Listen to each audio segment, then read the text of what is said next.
Et discours, il y a un exaté.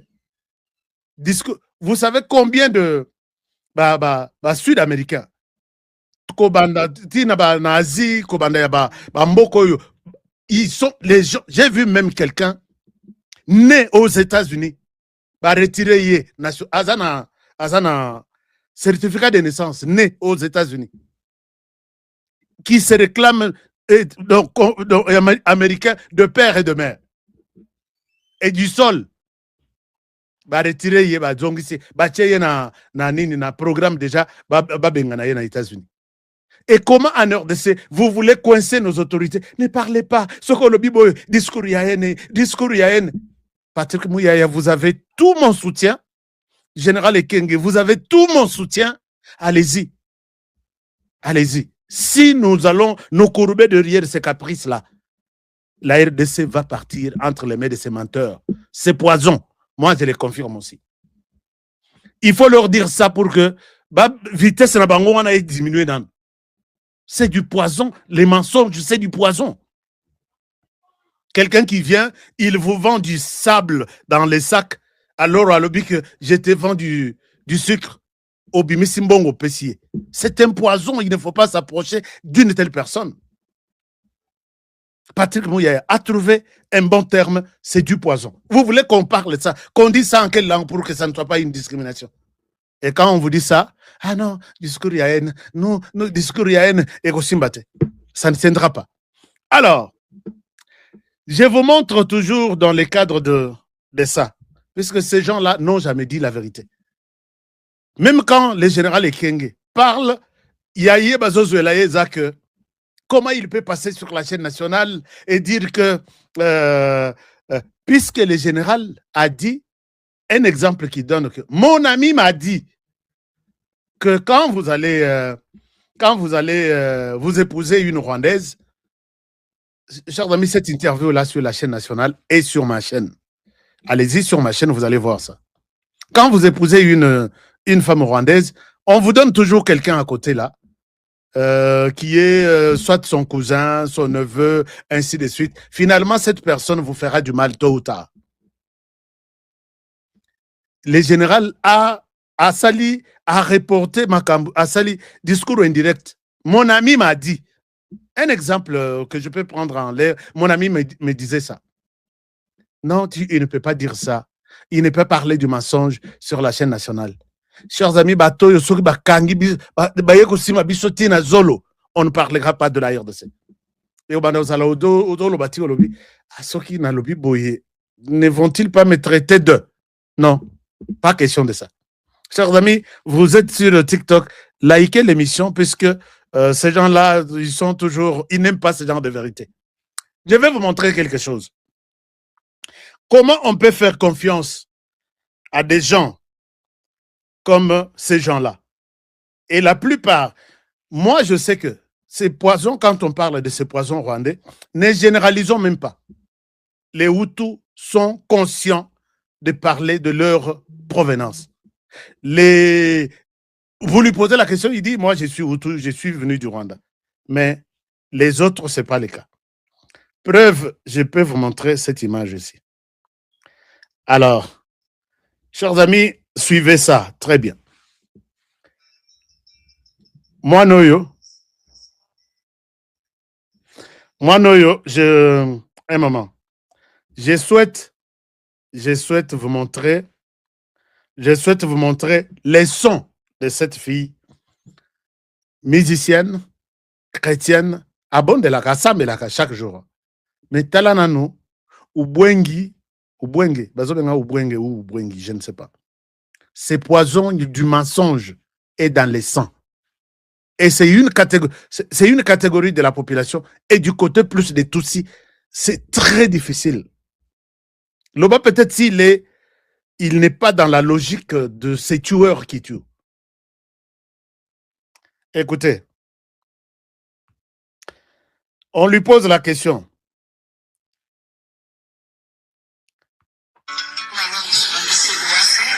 Moi, Boyoki, Alobi, mon nom c'est, je ne sais pas moi, Iwase, je suis âme congolaise.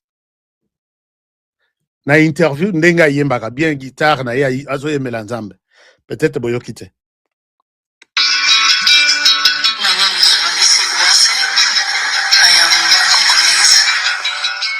Je suis congolaise et c'est connu comme tel. Tout le monde va payer confiance que je suis congolaise. Une jeune fille de 22 ans ou 23 ans. Elle est qui si c'est 6 mois sur la même chaîne avec une autre personne, un autre journaliste. Voici ce qu'elle dit. A few moments later. My name is Vanessa Uwase, and I'm a gospel artist based in Kenya, Nairobi. All right. And you are not originally from Kenya. No. Where are you from? I'm from Rwanda. Parents are Rwandese. Donc, je suis gospel musician, je chante au Kenya. Et alors, tu n'es pas d'origine kenyane. Tu viens d'où? Je viens du Rwanda. Je suis rwandaise et mes parents sont du Rwanda. Elle vient de dire que je suis congolaise. Et ici, elle dit je suis rwandaise. Nous allons accepter quelle version? Mais non, il faut te remonter. Moi, j'aime que cette émission a toujours été participative. On va accepter quelle version? Elle est au Kenya. Et quand ça s'est fait comme ça au Kenya, vous pensez qu'aux États-Unis, ça sera différent? En Australie, c'est différent. La première version, je suis congolaise. Je vis avec une personne comme congolaise. Tozo Betamasolo que les Rwandais a envahi la RDC, les Rwandais agressent la RDC. Puisque je sais que je parle à une Congolaise, non? Et les jours où vous allez la suivre, combattre les Rwandais, ce qu'on appelle cette version, que je suis rwandaise. Ah Seigneur, je pensais parler à une Congolaise, mais voilà là où je suis. Est-ce que nous sommes encore en bonne relation? Tu as peur puisque les poisons, peut-être tu as du poison. Puisque moi je suis rwandaise. Naïb sait que je suis congolaise, Andimi. Mais voilà, mes parents sont au Rwanda, tout se passe au Rwanda, mais voici ce qu'il dit contre les Rwandais. Poison. Il va rester avec le poison dans son corps même 6 mois. Ngana kangi bisaka na longo ville oyo, na keye na ville mususu. Boyoki lobi Congolais à Kotindako, à Kokotandako boye, le lobby maladie, ainsi de suite. Il est parti. Il était tué par son ami. A péché confiance qu'il est Congolais. Et c'est ce genre de cas, j'en ai 2 millions. Non, tolo baboyete, discours ya haine. Come on, attends un peu, attends. Discours ya haine, c'est ça, discours ya haine. Imaginez que vous êtes des amis. Vous êtes des amis. Et ton ami te dit ça, te fait ça. Ayebi que je suis rwandaise, mais ayebi que je suis congolaise. Ayebi que c'est du poison. Wana siko laou kana nakotonga Rwanda. Rwanda, pourquoi tu peux nous faire ça? Rwanda biso, okobo mabana na biso. Rwanda, Paul Kagame, les jours où je nakomona, et surtout ba Congolais, les laou kaka. On n'a pas de frein. Les retofongwa maka. On n'a pas de frein. Alors, ça sera quelque chose du genre, Ozomiteka et pas à Moto, et il ne te dit pas. Et voilà qu'elle s'est trompée. À Bossane, que j'avais dit à cette même communauté que je suis congolaise. Aujourd'hui, je suis rwandaise, mes parents sont au Rwanda. Et vous aussi, vous avez ce genre de Congolais qui sont à vos côtés, mais vous avez toujours des doutes. Comment est-ce que biso tozana débat bato balole ba mususu ba soki ba moni ce qui se passe à Uvira, ce qui se passe à Goma, ba mususu bazana nzalate, mais hier za congolaise, bazui Uvira azobina. Uvira bazui. Finalement, c'est de quel Congolais avec qui je vis exactement? C'est ça du poison dont parle Patrick Mouyaya. C'est ça le mode opératoire dont parlent les porte-parole et Kenge. Soyons prudents. Il ne faut pas qu'il passe porte à porte pour vous dire sois prudent. Chers amis, j'ai beaucoup d'exemples comme ça que je peux vous donner. Les matins, il m'a dit que je suis congolais. Les soirs, il est dans la réunion avec des Rwandais. Quand ils entrent, moi j'étais dans la coordination de la communauté congolaise dans un État. Et c'est Nazalaki. Les uns, ils sont les dimanches dans la réunion des Congolais. Et quand ils sont dans cette réunion, ils viennent dans la réunion puisque la connexion aux États-Unis, tu peux appeler, le téléphone est en ligne du matin au soir. Tu n'as pas besoin. Le bas peut-être le téléphone est déchargé. Puisque nous, aux États-Unis, on n'a pas besoin de crédit. Quand tu payes ta facture à la fin du mois, on t'ouvre la ligne. Tu peux appeler 24 heures sur 24 sans arrêt. Téléphone les a branchés. Quelqu'un qui vient à la réunion, il a ouvert le téléphone, il appelle les autres. Donc, il est à la réunion, on parle dans la réunion, et de l'autre côté, il y a une autre réunion pour voir comment court-circuiter toutes les propositions que nous prenons, toutes les stratégies que nous prenons dans la réunion. Et de l'autre côté, ils ont mis la main libre, chacun note. Ah, c'est Honoré qui dit ça. Lui, Azela. Ah, lui dit ça contre les Rwandais. Azela. Et de l'autre côté, sur ces réunions, ils vont faire une cotisation, ils envoient au Rwanda pour que Bassa Labitumba bien à RDC. Et les dimanches, vous les voyez venir encore. Mon frère, tu as le téléphone pendant 1 heure, tu as une réunion, tu y es connecté vraiment. Puisqu'on l'appelle, on tente de l'appeler, son téléphone est toujours occupé. Il est en face de nous. Non. Essayez de voir son téléphone. Aujourd'hui, téléphone connecté. Il est en conférence. Otali Olobi, c'est monde des méchants. Ne dites pas ça. Discrimination et discrimination. Zembo discrimination.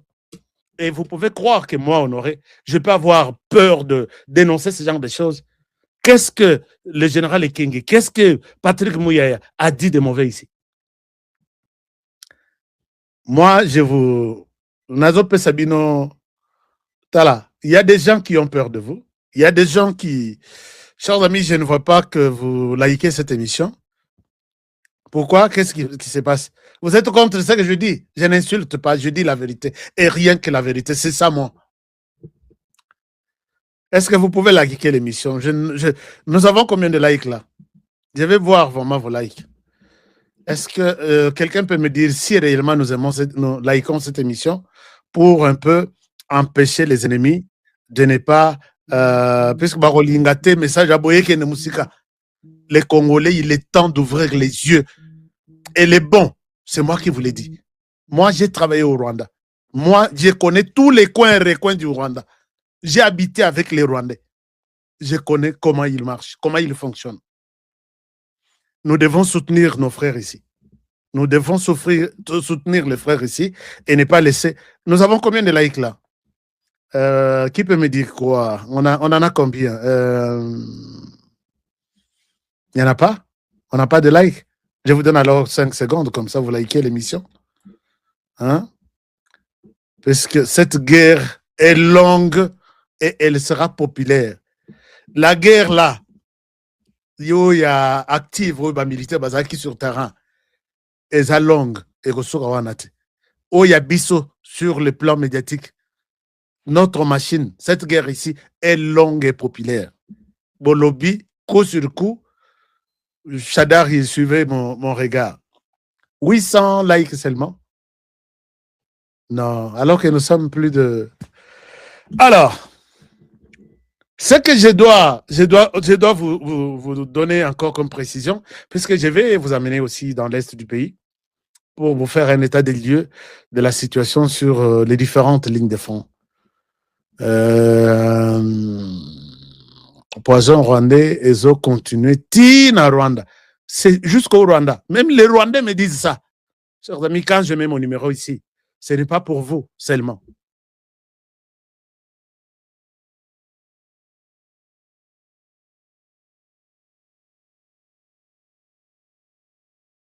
C'est pour même les Rwandais. Baotuna bango pona makambu ya pacte social. Alobi, pacte social na biso ezalaki financé na 3 pays. Ezalaki Kenya, ezalaki Uganda, ezalaki Rwanda. Bandeko tozongi sur la table. Kenya Ouganda, Rwanda, ce sont les 3 pays Oyo bazobunda pour instaurer leur perspective sur l'empire Imatuti. Babimisi misolo na bango bapesi na bamupi. Tobetaki lisolo monsieur ezalaki kaka moko bokotisa dialogue. Alors, lokola dialogue ezokota te, Kagame akomi kosenga mbongo na ye.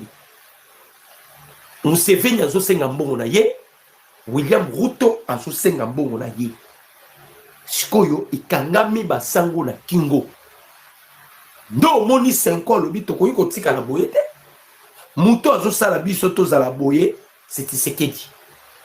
Il commence maintenant ya kobimisa makambu ya lokuta. Pourquoi? Parce que il faut bapper Sambongo à Batou. On les a donné la mission et ils ont échoué la mission par laquelle on va payer Saki Bango. Banani va payer Saki Bango, c'était l'Union européenne, c'était la Union européenne, Macron et les 3 pays frontaliers à la République démocratique du Congo au Bazala qui n'a plein à l'empire Imatuti. Maintenant, et loko wana loko leyaki na maboko ya bamope et que bamope bazwa kimbongo. Maintenant, Kagame demande l'air azosenga bango mbongo bapesa ye mbongo. Bapesa ye mbongo. Bandeko tango bandeko lo ba makambo ya complot. Les gens pensaient que tozoko sapona makambo ya complot. On parlait sur les complots ici.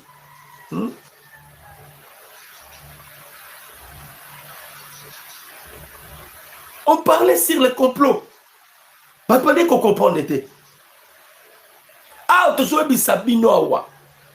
la fin politique de Joseph Kabila, l'isolement stratégique de Kagame et la neutralisation des projets de Nanga. Donc Kabila, c'est fini. Kagame, c'est fini. Nanga, c'est fini. Pourquoi? Le numéro 1, il y a Monisco, un Américain. Ake Nadoa. Ake Koluka Nini Nadoa. Ake Koluka Nini Nadoa. Andeko. Eza somo. Chinois, on a obété libino li solo. On a obété libino li solo bakangi. Baza misak. Ba espion wana yeyo chinois yeyo un sujet chinois yeyo en République démocratique du Congo. Ça c'est quoi ça? Bomoni chinois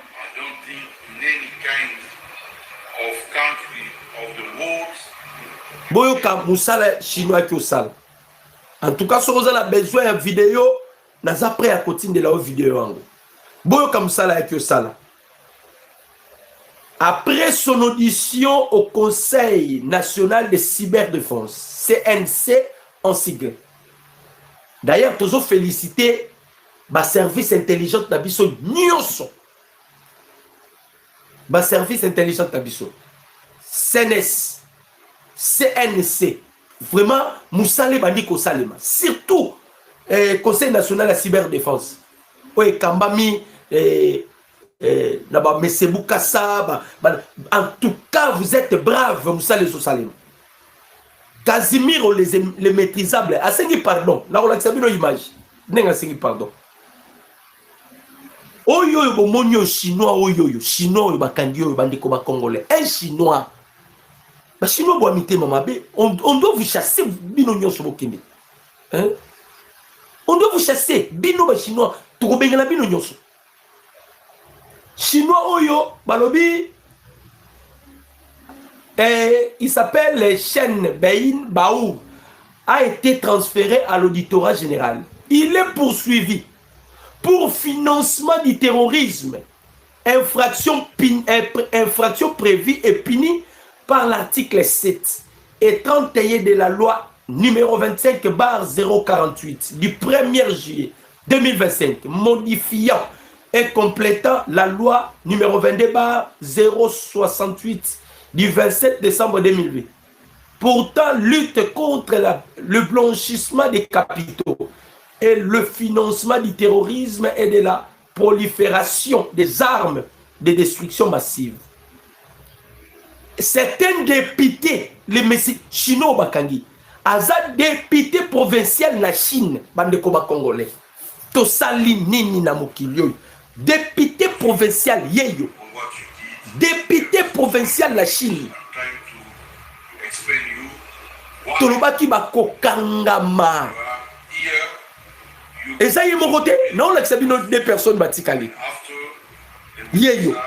Député provincial na Chine. Mais aye na Congo pour financer la rébellion. Donc financement et rébellion zobima bisike belé. Na ba chinois bazala kati. Na ba chinois bazala kati.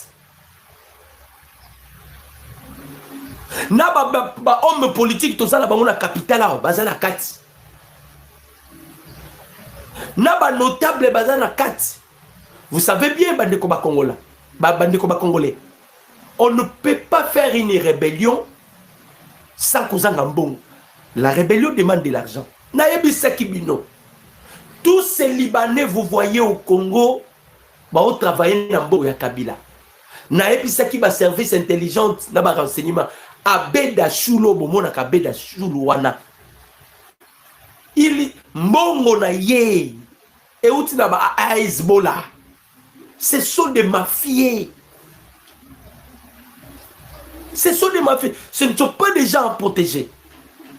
Comment un Chinois, un député provincial, il y a Chine, à Tiki Chine, à Yena Congo, pour na kuyako, ko pesa mbongo, na rébellion. Ça c'est quoi ça? Hein? Bandeko Barabi, ils ont besoin de vidéos. Yeyo. Hein, bandeko ba Congolais. Oh, kolokate. Oh, kindokite bandeko ba Congolais. Hein? Sony.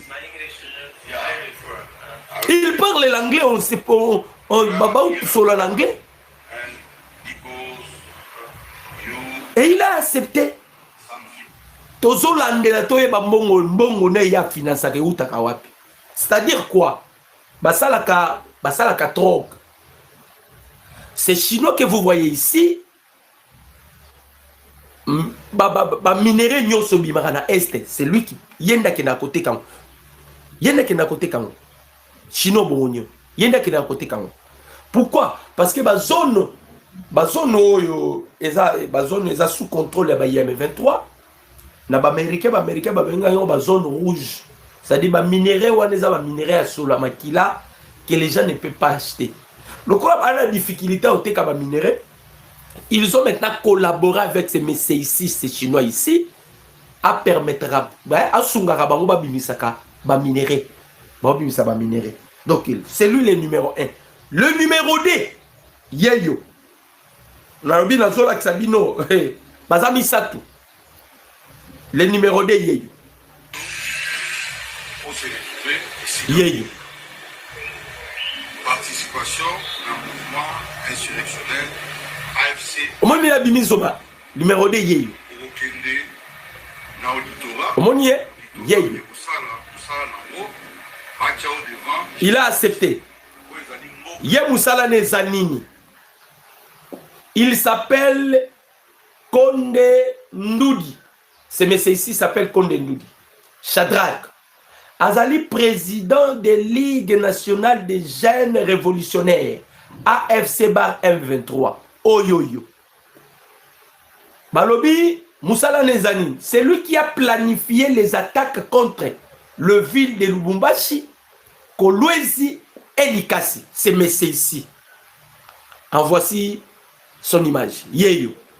Likasi, Kolwezi, Lubumbashi. Yenda Zalaki, Yenda Simaki Baton. Ya commandement. Ye, c'est monsieur ici. Shikoyo, ah bah, otunae, a commis le quoi qui zengi, a olobate. avant nini azotanga yeyo détention na yo et ça avec la condition je comprends. C'est lui qui est donc qu'est-ce que Rwandais basalaka Rwandais bazo utiliser kaka ba congolais ils ont ça la biso passi hein ils ont ça la biso passi ils utilisent les congolais ba pesi ye misolo ye musala nezalaki avant ba M23 bakota parce que ne bakota ki Uvira boule na bango ezalaki après Uvira bakita Tanganyika bakati si bakoti Kalemi ba mbala moko bazokene. Alors il y a déjà ba pesa ki mbongo to ba pesi mbongo il y a à kenda ki déjà à financer peu ba jeune pour nzala ba nini maintenant bazai ko planifier déjà attaque les M23 ba bundakate ba oyo ba kozo ba bombe musala bazui ba bombe ba tena na ba lié oza plus donc ba bombe exploser. Allez, Rwanda a boiti malamoko na armée numérique na yeke ba récupérer Kolwezi. Alors, bateau déjà bazana nde ba romona ba kokufa na bazamba effectivement Kolwezi écoute parce que biso mo to moni nde ba kufi. C'est comme ça qu'ils avancent. Alors to bisaki ba muya ya oyo na place akolala ba pongi. Biso peto luka ba méthode. Il faut changer les méthodes. J'ai aimé hier parce que na landara ba communicateur nyos nde na zaboy. Je fais cela pour na bakisape mayela. Na landar ba communicateur. Na landi HK lobby today HK que je salue en passant. Baza ba ene na biso. HK lobby boye. Est-ce qu'on ne peut pas aussi imiter méthode na bango? Ceux qui bango ba gagner bitumba parce que bazo corrompre. Biso peut procéder la corruption. A petit exemple. Bo index na vira, bo tep na cagnotte. Ba gêne $1000. Bola qui s'habille mandou qui place bimaka. Ba yebi, ba yebi. Les gens devant l'argent, surtout congolais. Akobimisanyo sur la poisse. Akobimisanyo sur la poisse. On va utiliser le même méthode. Kada bazotaba misolo. Nde bamboka na biso nyonso ezokoya. Misolo na misolo. Babundakate. Babundakate ezakaka misolo na misolo. Botala sikoyo troisième oyo. Oyo, parmi 3 espions Tokangi, bota la 3e. Vous allez pleurer, ma maman. C'est une dame, moi na moi si. Et puis maman mokolo, mais quand elle a écouté longi, azam tababa science au kit. Oh ya misato na ola kisabino. C'est une dame. Et puis maman boye penza. Do yo lingi bana bat bakufaka. Yeyo. Ici, Bon, nous avons fini l'instruction. Moi, na moi aussi. Nous allons vous transférer ce jour Ça, c'est quoi ça? aux conditions de détention. Bonjour, mon aïe.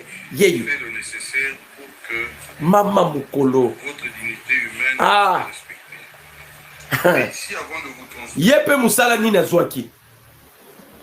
Kombo na ye Mulungo Kabila Esther. Kombo Daïza Mulungo Kabila Esther.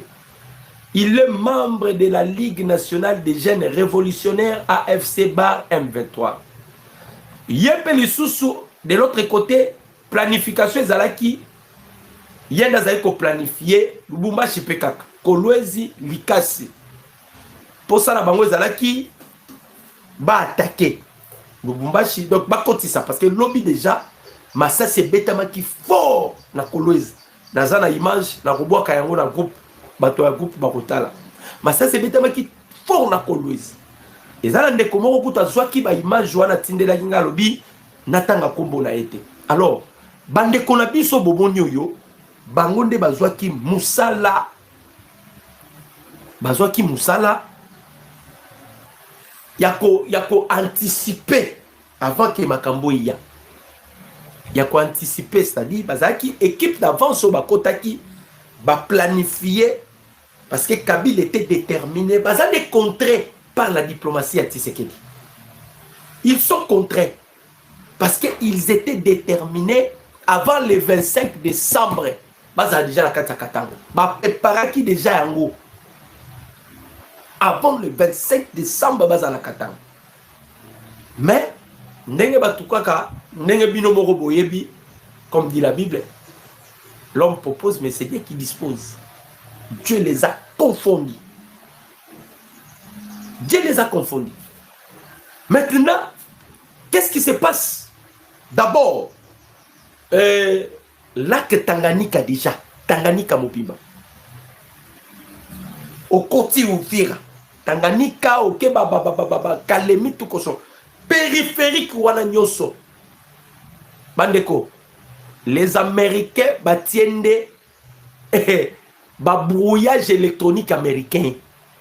Donc, atolo barabino, ata drone moko ya Rwandais, ezo matali susute.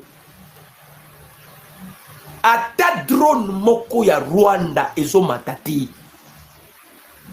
C'est ce qui fait que bazo betama na niveau où vous ne pouvez pas imaginer. Bazo betama na niveau où vous ne pouvez pas imaginer. Pourquoi? Parce que drone ezo matati. To déloger bango na Kigongo, na Katongo. Maintenant, tous allez progresser actuellement vers Kabinda, à seulement quelques kilomètres de centre-ville d'Ouvira. Parce que à Bokobundate, le coup là, CNES, donc Conseil national de cyberdéfense, ils ont rassé CNC na CNES. CNES c'est le Conseil national de sécurité, CNC c'est le Conseil national de cybercabé. Baosala musala, bangone bazui oyo. Ce monsieur ici, yeyo. Je vous demande pardon. Yeyo a commencé à pardon. Parlez fort. Je vous demande pardon. Bonnier. Vous me pardonnez. Vous êtes père, le chef de l'État est père. Abengi Tshisekedi, lelo sikwa lobi Tshisekedi aza papa na Il y a ngai. des points positifs comme vous l'avez dit. Ça, j'aime bien. Mutalobaki Tshisekedi aza maîtrisable. Il doit de nous conseiller. Vous nous appelez, vous nous conseillez. Parce que Ce garçon ici a dévoilé Mutabane Koupé c'est un bon finga président Tshisekedi. C'était Emmanuel Chadar. Emmanuel Chadar a commis hypertendu. Emmanuel Chadar a commis diabétique. Emmanuel Chadar a commis Onyoso Bogoiko Kaka a commis. C'est-à-dire, il devient maintenant maladif, quoi. Il devient maladif. Après son arrestation, il a commis maladif. Baplan Nyoso Kabila Taki, donc, sur la table, ils ont conçu des plans.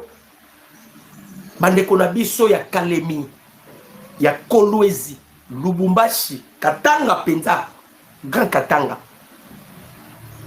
Si ce n'était pas les accords avec les États-Unis d'Amérique, Menamini Chobozo fêté na Bayem 23. Bandeko ba Congolais, les Américains ba fongoli maintenant Moutema. Et moi je l'ai toujours dit, Namakamunyo sur moi je vois seulement Dieu. Je suis trop spirituel, je vois Dieu. C'est le seul Dieu qui peut faire ça. Les Américains vont côté la bisoté. La normalité des choses. Ils vont côté la bisoté. Et Zanzambé. Et puis, tant ils ont les Congolais sikoyo. Tant ils ont les Congolais.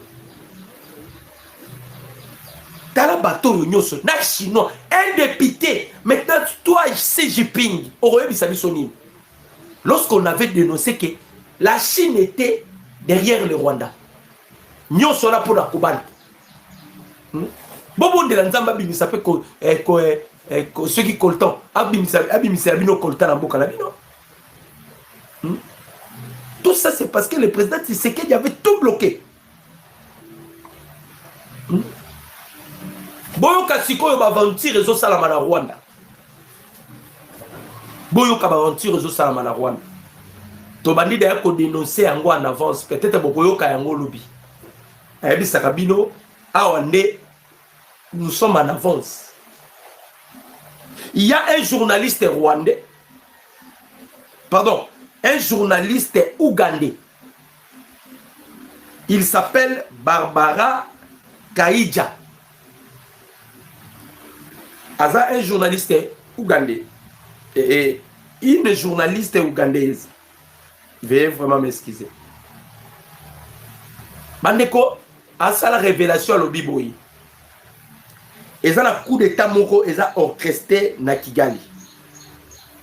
Coup d'état. On va préparer coup d'état moko na Kigali. Bon, tout le monde va préparer coup d'état moko ezanani. Je vais expliquer. Moutazo préparé coup d'état na Kigali, Joseph Kabila. Boyoka. Joseph Kabila prépare un coup d'état à Kigali. C'est le journaliste. L'ancien président congolais Joseph Kabila, considéré comme rwandais, chercherait à orchestrer le renversement du régime rwandais de Paul Kagame, avec l'ambition de prendre le pouvoir à Kigali. Cette manœuvre qui impliquerait un recours à la force bénéficierait des soutiens de certains éléments tutsis qui contestent la nature autoritaire du gouvernement en place. Bandeko, vous comprenez ça? Vous comprenez le locaux? Balobi Boye, l'ancien président congolais Joseph Kabila, considéré comme rwandais, chercherait à orchestrer le renversement du régime rwandais de Paul Kagame, avec l'ambition de prendre le pouvoir à Kigali.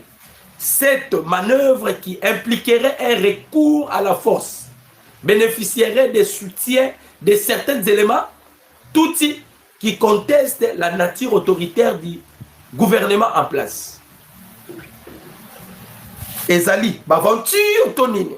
Je vais approfondir dans la analyse. Dans une première hypothèse, na Mundele Koiko Salam, tout est possible. Mundele Koiko utiliser Joseph Kabila, Abeti Kagame coup d'état, à la fin de compte, Babomi Lissou Kabila. Ça peut se faire. Ça peut se faire na Mundele. On est la première hypothèse. Que Kabila a envie maintenant à renverser Paul Kagame. Parce que déjà, Kabila na Kagame, ils ont pesé Mwambo Aboui. Pour Nini.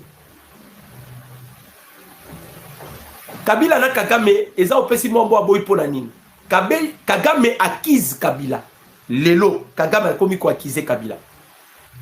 Alobi, Nyoso yo et commis Ezapo na yo. Parce que tu as décidé de laisser le pouvoir. Ce que tu as qui pouvoir, on dit qui ma betama peut-être ma kambo ligai kokoma. C'est-à-dire, tozo sibir et lokoyo, c'est à cause de toi, Joseph Kabila. Ça, c'est Paul Kagame qui acquise Joseph Kabila. Parce que Kabila a qui pouvoir. C'est une question qu'on doit se poser. Nous allons approfondir l'analyse de ya coup d'état. Mais dans le but déjà, il y a de divergences entre Paul Kagame et Joseph Kabila. On a dit il y a une divergence. Kagame ne veut plus de Corneille Nangaa. Or, Corneille Nangaa, il représente Joseph Kabila. Tout ce que Nangaa est en train de faire, c'est Joseph Kabila. Kabila a les moyens. Kagame a les moyens. Kabila peut se poser devant Kagame parce qu'il a les moyens. Et vous allez remarquer, entre Kabila et Sultani Makenga pour rappeler les Kakate. Makenga représente Kagame. Nanga représente Kabila. Voilà un peu Bisika Eza Opesimbo Amboaboy. Paul Kagame qui dit que Joseph Kabila Koka qui pressionne. Tout n'est pas Kagame Yemo. Au comment il y a un niveau à cause de l'avion qui est aux États-Unis pour signer les accords pour l'année.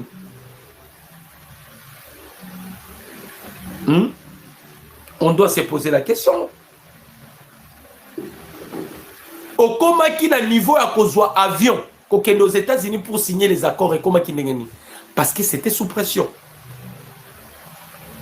La version Moussoussou, Kagame Nga Sala et Loko et Salama na Gabon. Entre Yé na Kabila. Ça vraiment selon mes analyses na version Moussous. Sur le coup d'état orchestré par Joseph Kabila pour renverser le régime de Paul Kagame. Kagame, il veut échapper na châtiment américain. Boyoka. Il veut échapper na châtiment ya baméricain ayebi ke baméricain balingi baboma ye pour que a s'échapper na châtiment ya baméricain Kagame akoki ko orchestrer un coup d'état par Joseph Kabila après aya kozonga na pouvoir na ye bakoki kosala ngo c'est-à-dire Kabila betanga coup d'état ndenge salama ali bongo ba biloko ba français basala betanga coup d'état joa bord vanda ngala on dirait na kimi on dirait na batami boye boye en attendant toleka mupepo yo oya ba américain to envisager parce que y a zotala mi-élection oya salama aux États-Unis et ça va en 2026 nous se ça calculé surtout que Donald Trump a perdre déjà ba état moko ya minene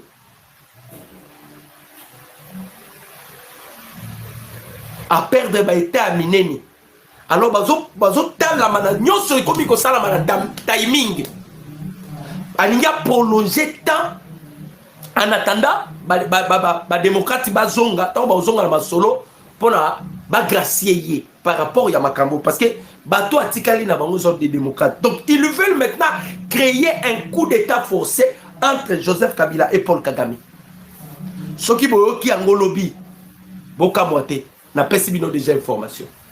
Ce qui boyoki coup d'état, Joseph Alinga ça la coup d'état, na pesi bino des hypothèses. Soit les Américains sont approchés de Kabila pour qu'il renverse Paul Kagame, soit Kabila et Kagame bazana kati ako rester loko pour que Kagame akima fléau ya ba américain.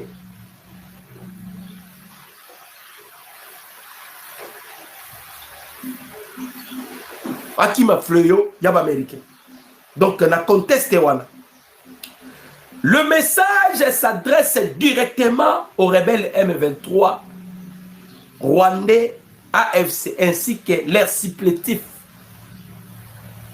Il convient de rappeler une réalité géopolitique incontournable. Les États-Unis d'Amérique demeurent la première puissance mondiale. S'opposer frontalement à une telle puissance comporte des risques majeurs et des conséquences lourdes. L'actualité internationale en apporte une illustration éloquente. Les États-Unis ont récemment mené des frappes ciblées au Nigeria contre les troupes terroristes d'État islamique. Comme l'a confirmé Donald Trump, le message est clair. Toute organisation armée qui persiste dans la violence, le terrorisme et le mépris du droit international finit par payer le prix. Nul ne saura ignorer cette réalité ni s'en croire à l'abri. Ça, c'est Donald Trump. Alobi, groupe nyonso, organisation nyonso armée, au écouter les droit international. Parce que nous, les Américains, nous voulons cette fois-ci la paix. Nous voulons la paix. Alors, bayenyoso bakote le la paix. Bayenyoso bakote le la paix au ebiso ba américain. Tozo senga na mokili. Baye bake bakozala